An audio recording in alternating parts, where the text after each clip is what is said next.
Hello मेरे दोस्तों, मैं राहुल और स्वागत है आप लोगों का आपके अपने यूट्यूब चैनल आर के सेंटर पर। दोस्तों आज के वीडियो में हम लोग एक ऐसे क्वेश्चन को डील करने वाले हैं जो कि आपके एग्जामिनेशन के दृष्टिकोण से मोस्ट इंपॉर्टेंट होने वाले हैं। ठीक है, तो चलिए सबसे पहले हम लोग ये क्वेश्चन को समझते हैं कि क्वेश्चन क्या बोला गया। देखिए, अगर क्वेश्चन की बात करें तो क्वेश्चन आपका इस प्रकार से पूछा गया है कि आचार्य विनोबा भावे के भूदान संबंधी विचारों की विवेचना कीजिए कि आचार्य विनोबा भावे कौन थे और इन्होंने जो भूदान संबंधी विचार दिए हैं वो क्या विचार दिए हैं, है ना, उनमें उन्होंने किन बातों पर चर्चा किया है उसके बारे में बताना है। ठीक है, तो चलिए सबसे पहले हम लोग समझते हैं कि आखिर आचार्य विनोबा भावे कौन है ना। और इसमें इन्होंने जो एक आंदोलन चलाया था, भूदान आंदोलन जो चलाया था, वो भूदान आंदोलन क्या है। तो सबसे पहले हम लोग आचार्य विनोबा भावे के बारे में समझते हैं, उसके बाद हम लोग भूदान संबंधी विचारों के बारे में समझेंगे। ठीक है, अब देखिए सबसे पहले आपको क्या करना है दोस्तों, परिचय लिखना है। क्या करना है, परिचय लिखना है। बड़ा इजी तरीके से आपको समझाया जाने वाला है, एकदम इजी सा लैंग्वेज है। ठीक है, आप पढ़ के समझ सकते हो कि क्या क्या इसमें से बताया गया है। देखिए बताया गया है कि भूदान आंदोलन के नेता आचार्य विनोबा भावे थे। मीन्स आचार्य विनोबा भावे कौन थे, भूदान आंदोलन के नेता थे, जिसका पूरा नाम क्या था, विनायक नरहरि भावे था। अगर पूछा जाएगा कि आचार्य विनोबा भावे का नाम क्या था, पूरा नाम क्या था, तो पूरा नाम क्या था, विनायक नरहरि भावे था। क्या था, विनायक नरहरि भावे। आगे बताया गया कि आचार्य विनोबा भावे का जन्म 11 सितंबर 1895 ईस्वी को महाराष्ट्र में हुआ था। इनका जन्म कब हुआ था, तो 11 सितंबर 1895 ईस्वी में महाराष्ट्र में हुआ था। बताया जाता है कि वह एक महान समाज सुधारक और स्वतंत्रता सेनानी थे। मीन्स विनोबा भावे जो थे वो क्या थे, एक महान समाज सुधारक। इन्होंने अपने समाज में कई सुधार किए थे, उसके साथ साथ ये स्वतंत्रता सेनानी भी थे। कौन, विनोबा भावे। ठीक है, उन्होंने सदैव महात्मा गांधी के मार्ग का अनुसरण किया। उन्होंने क्या किया, हमेशा महात्मा गांधी के पद पे चला। ठीक है, जैसे जैसे महात्मा गांधी बोलते गए उसी के अनुसार से वो क्या करते गए, उनका अनुसरण करते गए, उन्हीं का बातों का पालन करते गए। कौन, विनोबा भावे। ठीक है, और बताया जाता है कि अपने संपूर्ण जीवन गरीबों और दलितों के सेवा में समर्पण कर दिए। ठीक है, इन्होंने अपना पूरा जीवन, संपूर्ण जीवन जो है ना, गरीबों और दलितों के सेवा में क्या कर दिया, समर्पण कर दिया, समर्पित कर दिया। किन्होंने, आचार्य विनोबा भावे ने। ठीक है, तो इस प्रकार से आपको परिचय लिख देना है। उसके बाद हम लोग को लिखना है कि भूदान आंदोलन क्या है। अब देखिए इसके आगे हम लोग समझते हैं कि भूदान आंदोलन का अर्थ, कि आखिर जो विनोबा भावे ने भूदान आंदोलन चलाया था तो भूदान आंदोलन क्या है ना। तो बताया जाता है कि भूदान का अर्थ है भूमि का दान। मीन्स भूमि का दान देना ही क्या कहलाता है, भूदान आंदोलन कहलाता है। तो आखिर किस प्रकार से ये आंदोलन को चलाए थे। ठीक है, तो बताया जाता है कि अर्थात भूमिहीन किसानों के बीच जमींदारों की जमीनों को विनोबा भावे स्वतंत्रता सेनानी के प्रयास से भूमिहीन किसानों के बीच बंटवारा करना ही भूदान आंदोलन कहलाता है। मीन्स कहा गया है कि विनोबा भावे ने क्या किया था, जो भूमिहीन किसान थे उन लोगों के बीच में जमींदारों से जमीन लेकर के किसानों के बीच में जमीन को बांटे थे। कौन, विनोबा भावे। और यही जो प्रोसेस था उसी को क्या कहा गया, भूदान आंदोलन कहा गया। ठीक है, आगे बताया जाता है कि भूदान आंदोलन को रक्तहीन क्रांति के नाम से भी जाना जाता है। भूदान आंदोलन को जो है ना रक्तहीन क्रांति भी कहा जाता है। क्यों, क्योंकि एक ऐसा आंदोलन था ना जिसमें से बिना रक्त बहाए जो है ना ये आंदोलन संपूर्ण हुआ था। ठीक है, मतलब इसमें से किसी के जान गया नहीं था, किसी का ब्लड भी गिरा नहीं था, इसलिए इसको रक्तहीन क्रांति के नाम से जाना जाता है।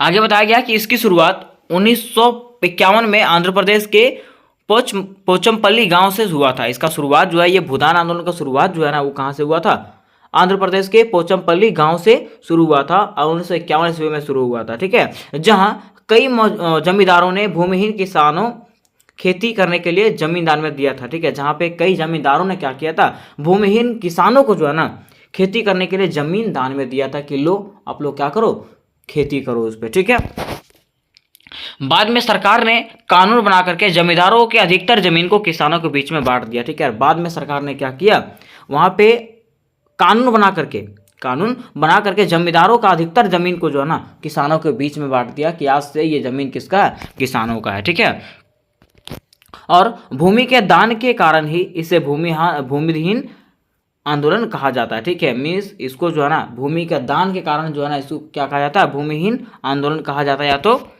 क्या कहा जाता है, भूदान आंदोलन कहा जाता है। ठीक है, अब हम लोग समझते हैं कि भूदान आंदोलन का शुरुआत है, कि आखिर भूदान आंदोलन जो हुआ था उसका शुरुआत कैसे हुआ था। ठीक है, तो देखिए बताया जाता है कि साल 1947 में आज़ादी के बाद, देखिए जब 1947 के बाद जब आज़ादी हुआ था, ठीक है, तो उसमें क्या हुआ था, हमारा देश का आर्थिक स्थिति जो था ना पूरा बिगड़ चुका था। ठीक है, उसमें लोगों को यह समझ में नहीं आ रहा था कि हम खेती करें तो करें कहाँ, मतलब अर्थव्यवस्था पूरा टूट चुका था।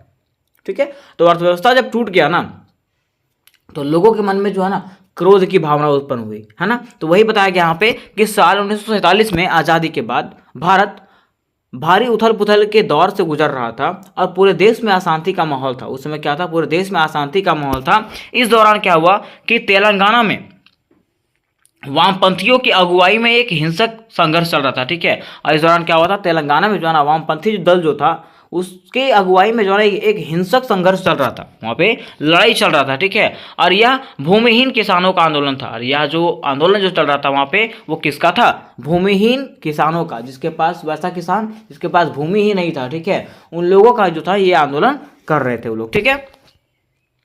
साथ ही कुछ लोगों की मंशा यह दिखाना था कि भारत में लोकतांत्रिक व्यवस्था कभी सफल नहीं हो सकती थी, ठीक है। और साथ ही साथ वहाँ पे कुछ और लोग भी जो थे शामिल थे उसमें, उन लोगों का ये मानना था, उन लोगों का ये कहना था कि भारत में कभी भी लोकतांत्रिक व्यवस्था कभी भी सफल नहीं हो पाएगी, ठीक है। इस प्रकार से यहाँ से जो है ये आंदोलन शुरू हुआ था। अब देखिए इसके बाद क्या हुआ कि इसके बाद विनोबा भावे ने 18 अप्रैल 1951 को किसानों से मिलने के लिए नलगोडा के पोचमपल्ली गांव पहुंच गए, ठीक है। उसके बाद क्या हुआ कि विनोबा भावे जो है ना 1951 ईस्वी में किसानों से मिलने के लिए जो है ना नलगोडा के पोचमपल्ली गांव पहुंच गए, ठीक है। किससे मिलने के लिए, किसानों से मिलने के लिए, ठीक है। आगे बताया जाता है कि आंदोलन कर रहे हरिजन किसानों ने उनसे अपनी आजीविका के लिए 80 एकड़ जमीन की मांग की, ठीक है। अब क्या हुआ कि वहाँ जो हरिजन लोग, जो किसान लोग, भूमिहीन किसान लोग जो वहाँ पे आंदोलन कर रहे थे, उन्होंने अपने आजीविका को चलाने के लिए उनसे 80 एकड़ जमीन की मांग की कि आप मुझे क्या कर दिए, 80 एकड़ जमीन दे दीजिए तो मैं ये आंदोलन को समाप्त कर दूंगा, ठीक है। अब क्या हुआ कि किसानों ने भावे से कहा कि यदि उनके समुदाय के 40 परिवारों के लिए 80 एकड़ जमीन मिल जाए तो वे अपना गुजारा आसानी से कर सकते हैं, ठीक है। उन्होंने जो वहाँ के जो आंदोलनकर्ता थे उन्होंने कहा विनोबा भावे से कि अगर उनके समुदाय के 40 परिवारों को जो है ना 80 एकड़ भूमि मिल जाएगा ना तो वो लोग अपना जीवन यापन इसमें से कर लेंगे। वो किसने कहा, वहाँ के आंदोलनकर्ता ने विनोबा भावे से कहा, ठीक है। अब देखिए उन्होंने मांग सुनने के बाद जमींदारों से बात किया। उन्होंने क्या किया, मांग सुनने के बाद, वे आंदोलनकर्ताओं के मांग सुनने के बाद विनोबा भावे ने जमींदारों से बात किया, ठीक है। अब उनकी बातों का रामचंद्र रेड्डी नाम के एक जमींदार पर इतना असर हुआ कि उन्होंने अपनी 100 एकड़ जमीन दान देने का फैसला कर लिया, ठीक है। और उनकी बात को सुन करके, मीन्स विनोबा भावे के बात को सुन करके एक जमींदार जिसका नाम रामचंद्र रेड्डी था, उन पर इसका इतना असर हुआ ना कि उन्होंने कहा कि मैं अपना 100 एकड़ जमीन जो है क्या कर दूंगा, दान कर दूंगा, ठीक है। इससे विनोबा भावे काफ़ी प्रभावित हुए। इससे क्या हुआ, विनोबा भावे जो है ना काफ़ी प्रभावित हुए और उन्हें इस घटना को आंदोलन का रूप देने का विचार आया, ठीक है। उन्होंने क्या किया, इस घटना को जो है ना आंदोलन का मतलब आंदोलन का रूप दिया।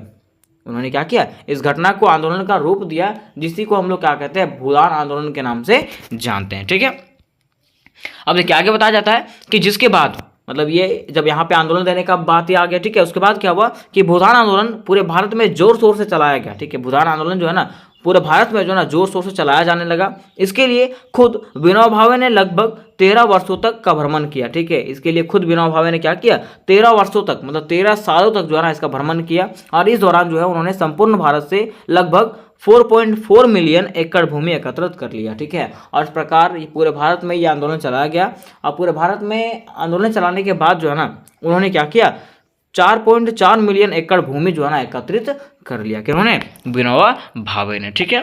तो यहाँ तक हम लोगों ने समझ गया कि विनोबा भावे कौन थे, है ना, इन्होंने कौन सा आंदोलन चलाया था, ठीक है, और ये आंदोलन कैसे स्टार्ट हुआ था। यहाँ तक हम लोगों ने इसको समझ गया।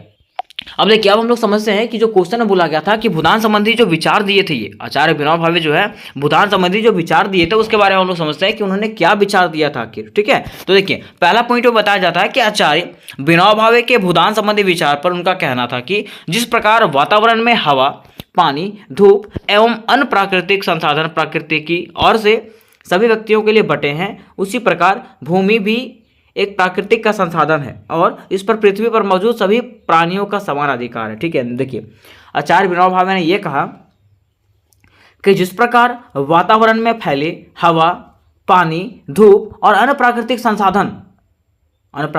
संसाधन पृथ्वी पर मौजूद हर व्यक्तियों के लिए बटे हैं, उसी प्रकार से यहाँ का भूमि जो है ना वो भी क्या है, एक प्राकृतिक संसाधन है। क्या है, प्राकृतिक संसाधन है। और ये भी जो है ना धरती पर रहने वाले हर जीवों के लिए क्या है, समान रूप से है, ठीक है। तो इस पे जो है ना किसी एक का अधिकार होना चाहिए क्या? नहीं, इस पे जो है ना सबका जो है ना समान अधिकार है, ठीक है। तो इसका जो है भूमि जो है ना सभी के बीच में बराबर होना चाहिए। किसने कहा था? विनोबा भावे ने कहा, ठीक है। अब देखिए, अब हम लोग जानते हैं कि भूदान आंदोलन के उद्देश्य या तो लाभ, भूदान आंदोलन का क्या क्या उद्देश्य था और क्या क्या लाभ हुए, ठीक है। तो देखिए, भूदान आंदोलन के पहला जो लाभ हुआ था वो था, मतलब इसका उद्देश्य जो था वो था भूमिहीन किसानों की मदद। इसका उद्देश्य था कि भूमिहीन किसान जो हैं, मतलब ऐसे किसान जिसके पास भूमि नहीं है, उन लोगों का मदद करना, ठीक है। तो देखिए बताया गया कि भूदान आंदोलन का उद्देश्य भूमिहीन किसानों या गरीबों की मदद करना था। भूदान आंदोलन का उद्देश्य था वो क्या था कि भूमिहीन किसान जो इसके पास भूमि ही नहीं है उन लोगों का मदद करना और गरीबों का मदद करना, ठीक है। उन्हें दान में कुछ भूमि का टुकड़ा दिया जाता था, उन्हें जो है ना दान में कुछ भूमि का टुकड़ा दिया जाता था ताकि वे अनाजों का उत्पादन करके अपना जीवन यापन कर सके, ठीक है। और उसको क्यों दिया जाता था जमीन का टुकड़ा? ताकि वो अनाज का उत्पादन करके अपने जीवन यापन को सक्षम बना सके, ठीक है। ये पहला उद्देश्य हो गया। दूसरा उद्देश्य प्रेम भाव का विकास। मान लीजिए अगर आप सबके साथ अच्छे से बिहेव करेंगे तो सारे लोग जो है आपके साथ क्या करेंगे? अच्छे से बिहेव करेंगे, ठीक है। तो वैसे यहाँ बोला गया कि विनोबा भावे ने अहिंसात्मक रूप से जमींदारों को जमीन दान करने के लिए प्रेरित किया, ठीक है। विनोबा भावे ने क्या किया? जमींदारों को जो है ना शांतिपूर्वक से जमीन को दान करने के लिए प्रेरित किया और देश के कई जमींदारों ने गरीबों को अपना जमीन दान में दिया। इससे क्या हुआ कि दान देने से जो है ना दोनों के बीच में प्रेम भाव का विकास हुआ, ठीक है। दोनों के बीच में क्या हुआ? प्रेम भाव का विकास हुआ, जिसके कारण समाज में शांति व्यवस्था कायम हुआ, जिससे क्या हुआ? समाज में जो है ना शांति व्यवस्था फैला, ठीक है। फिर तीसरा जातिगत भेदभाव का समाप्ति। इससे क्या हुआ कि जातिगत भेदभाव जो था उसका समाप्ति हो गया, ठीक है। विनोबा भावे के अनुसार जमीनों को एक दूसरे को दान करने से सामाजिक एकता को बल मिलेगा और जातिगत भेदभाव भी समाप्त होगा, ठीक है। उनका मत था कि अगर जमीनों को एक दूसरे से मतलब एक दूसरे को बांटा जाए, ठीक है, तो इससे क्या होगा? सामाजिक एकता को बल मिलेगा और लोग जो है ना जातिगत भेदभाव को मतलब समाप्त कर देंगे, ठीक है। फिर देखिए चौथा इसका उद्देश्य जो था वो राष्ट्रीय एकता में वृद्धि, ठीक है। इससे क्या होगा? राष्ट्रीय एकता में लोग जो है ना एक साथ जुड़ेंगे, ठीक है। अगर आप लोगों के साथ सही करोगे तो लोग आपके साथ भी क्या करेगा? सही करेगा। तो वही बोला गया है कि भूदान आंदोलन के तहत विनोबा भावे ने लगभग 13 वर्ष तक संपूर्ण भारत का भ्रमण किया, ठीक है। भूदान आंदोलन के तहत विनोबा भावे ने क्या किया? लगभग 13 वर्षों तक संपूर्ण भारत का भ्रमण किया और भ्रमण करने के दौरान जो है ना जितनी भी दान में भूमि मिली थी उसको क्या कर दिया? गरीबों में बांट दिया। किसने? विनोबा भावे ने, ठीक है। इससे ना केवल गरीबों की सहायता हुई बल्कि संपूर्ण देश में राष्ट्रीय एकता को भी बढ़ावा मिला, ठीक है। इससे क्या हुआ कि ना केवल गरीबों को मदद मिला बल्कि संपूर्ण देश में जो ना राष्ट्रीय एकता को बढ़ावा मिला था, ठीक है। तो इस प्रकार से हम लोग देख लिए कि इसके क्या क्या उद्देश्य थे, ठीक है। भूदान आंदोलन के क्या क्या उद्देश्य थे और इन्होंने क्यों भूदान आंदोलन चलाया था, ठीक है। और इसके तहत क्या क्या इन्होंने विचार दिया था, ठीक है। अब देखिए लास्ट में हम लोगों को निष्कर्ष डालना है, ठीक है। निष्कर्ष में क्या लिखना है कि उपरोक्त जो भी आपको समझ में आए, ऊपर में लिखे जितना भी बातों आपको समझ में आता है वो बात को क्या करना, नीचे में लिख देना, ठीक है। तो देखिए बताया गया कि भूदान आंदोलन एक अहिंसक क्रांति था। मीन्स भूदान आंदोलन की बात करें इसमें ये क्या था? अहिंसक था, मीन्स शांतिपूर्ण क्रांति था, है ना। इस आंदोलन के द्वारा विनोबा भावे ने एक अद्भुत कार्य करके दिखाया, ठीक है। इस आंदोलन के द्वारा विनोबा भावे ने क्या किया? एक अद्भुत कार्य किया, मीन्स गरीबों का मदद किया और भूमिहीन मजदूरों का मदद किया, ठीक है। उन्होंने बिना अस्त्र शस्त्र उठाए ही लोगों से खुशीपूर्वक भूमि दान में ले लिया, जिससे न केवल गरीबों को सहायता हुई बल्कि राष्ट्रीय एकता को भी बढ़ावा मिला, ठीक है। इन्होंने क्या किया? बिना अस्त्र शस्त्र थे, जो अमीर लोग थे, जो जमींदार लोग थे, उनसे क्या किया? जमीन को दान में लिया और वो जमीनों को जो है ना गरीबों के बीच में बांट दिया। इससे क्या हुआ? राष्ट्रीय एकता को भी बढ़ावा मिला, ठीक है। तो उम्मीद करते दोस्तों कि ये क्वेश्चन आपको समझ में आ गया होगा। अगर ये क्वेश्चन का पीडीएफ आपको चाहिए होगा तो पीडीएफ के लिए व्हाट्सएप ग्रुप का लिंक मिलेगा या तो टेलीग्राम ग्रुप का लिंक मिलेगा डिस्क्रिप्शन बॉक्स में, वहाँ से आप लोग दोनों ग्रुप में जुड़ करके पीडीएफ प्राप्त कर सकते हो, ठीक है। और ये जो क्वेश्चन है अभी अंडरस्टैंडिंग इंडिया का क्वेश्चन है और इससे रिलेटेड और भी अगर आपको वीवीआई क्वेश्चन चाहिए होंगे, ठीक है, तो उसका भी लिंक आपको डिस्क्रिप्शन बॉक्स में डाल दिया गया, वहाँ से आप लोग सारे वीवीआई क्वेश्चन क्लियर कर सकते हो। तो मिलता है नेक्स्ट वीडियो में, तब तक के लिए जय हिंद, जय भारत।